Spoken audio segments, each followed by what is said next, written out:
আসসালামু আলাইকুম, কেমন আছেন সবাই? আলহামদুলিল্লাহ আমি অনেক ভালো আছি। আপনারাও যে যেখানে আছেন নিশ্চয়ই ভালো আছেন। চলে আসলাম আপনাদের মাঝে নতুন একটা ব্লগ নিয়ে। এই যে ন্যাচারাল বাই রাখি এই পেজ থেকে আমি একটু আপনাদেরই প্রিয় একটা প্রোডাক্ট অর্ডার করছিলাম। এটা একটা তেল, যাদের অনেক চুল পড়ার সমস্যা আছে তারা এটা ইউজ করতে পারেন, ইউজ করে দেখতে পারেন। আসলে আমিও নিজেও কখনো ইউজ করিনি, শুনেছি এটা নাকি খুব ভালো। তাই যে দুইটা তেল আর একটা হেয়ার স্পা, আর সাথে আছে একটা নিম কাঠের চিরুনি। এই হেয়ার স্পাটা দিতে হবে আপনার 2-3 চামচ পাউডার নিয়ে টক দই অথবা ডিমের সাথে মিশিয়ে চুলে দিয়ে রাখতে হবে আধা ঘন্টা থেকে 45 মিনিট। আর এই তেলটা ভালো করে মাসাজ করতে হবে, তাতে নাকি চুল পড়া অনেক কমে যাবে। আসলে আমি জানি না যে কতটুকু কমবে না কমবে,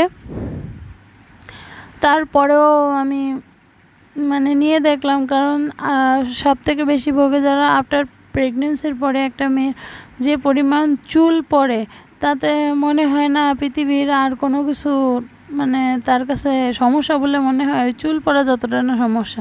চুলে হাত দেওয়ার আগেই মনে হয় চুল যেন ঝরঝর করে লবণের মতো সব পড়ে যায়। তারপরে এই যে নিম কাঠের চিরুনি, এটাও এর সাথে ছিল আঁচড়ানোর জন্য, কিন্তু দুঃখের বিষয় এটা আমার মাথার মধ্যে কেন জানি ঢুকতেছে না। চুল যখনই আঁচড়াতে যাচ্ছি, এর দাঁত শেষ পর্যন্ত আমার মাথা পর্যন্ত পৌঁছাচ্ছে না। কেমন করে যে এটা দিয়ে আঁচড়াবো সেটা আমি বুঝে পারতেছি না। আপনারা কিন্তু কমেন্ট করে জানাবেন যে এর সহজ উপায় কী। তারপরে যে আমাদের নতুন বাড়ি করছে সেখানে গেছিলাম ঈদের একদিন আগে ছাদ দেওয়া হয়েছে, তো তাই দেখতে গেছিলাম। নতুন ছাদে উঠিনি এখনও, তাই বাড়ি সবাই মিলে উঠতেই গিয়েছিলাম।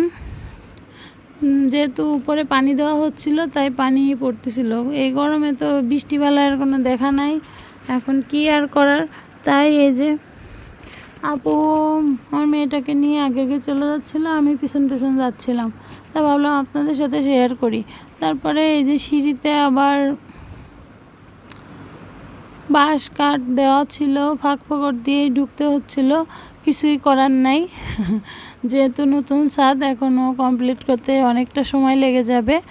ইনশাল্লাহ আপনাদের সাথে সেটুকু শেয়ার করব পরবর্তীতে যখন বাড়ি আবার যাওয়া হবে সে সময়।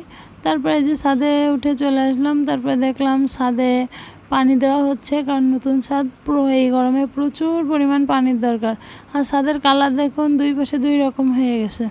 এক পাশে কালো কালো হয়ে গেছে, এক পাশে সাদা সাদা হয়ে গেছে। বুঝলাম না যে এরকম হলো কেন।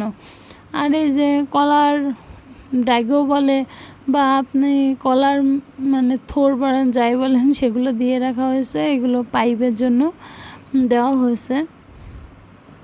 ছাদটা অনেক বড়। যারা গ্রামে থাকে তাদের ছাদ এখন লাগে, কারণ গ্রামে ধান চাল বিভিন্ন ফসলাদি শুকাতে কিন্তু খুবই প্রয়োজন। তারপরে এই যে চলে গেলাম পাশে আব্বুর এই যে তরকারির খেতে। এটা আব্বুর প্রিয়, আব্বু শুধু রাত্রেবেলায় মনে হয় ঘরে শুয়ে সারাদিন এই খেতে থাকে। জালুরে বেড়ার ভিতরে থাকে সে। ওল কচু সবই লাগায়। এই ওল কচুর ভিতর দেখলাম আবার আম্মু কয়টা মিষ্টি কুমড়োর চারা এবং পুঁই শাকের চারাও দিয়ে দিয়েছে। তা দেখলাম মাশাআল্লাহ ভালোই হয়েছে। এই ওল কচু খেতে এতটাই সুস্বাদু তা বলার বাইরে।